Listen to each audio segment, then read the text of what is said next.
What we're going to demonstrate here is logging into the radio and aiming it properly. So launch Safari from the desktop. You will then be presented with bookmarks. Click on Cambium Radio. It will automatically connect to the correct IP address. You'll have to continue through the security certificate, and then your username is installer. Your password is also installer. That will log you into the front screen of the radio.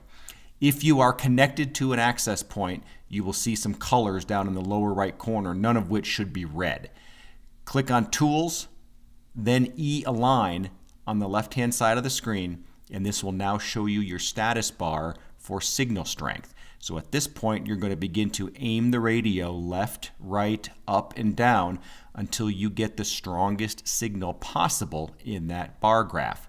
60s are good, 50s are better, so the further to the right we can get that thing, the better. Once you've got the strongest signal possible, lock down that radio, and from that point now you can do a couple different things. We can click on the speed test, and that will go out to the internet and perform an internet-based speed test.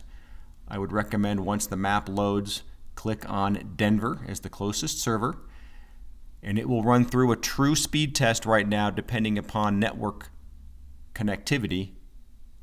Once this is done, this will give you a pretty good idea of what that customer is going to be able to receive for maximum upload and download throughput, because the radios have not been slowed down yet.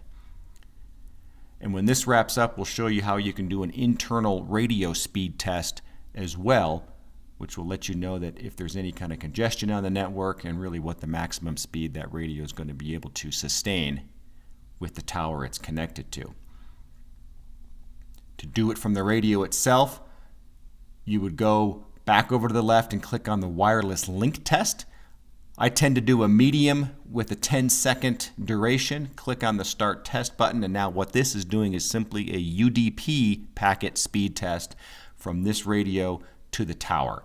And those should be relatively close to what we were seeing in actual speed from the internet. In this case, it absolutely was.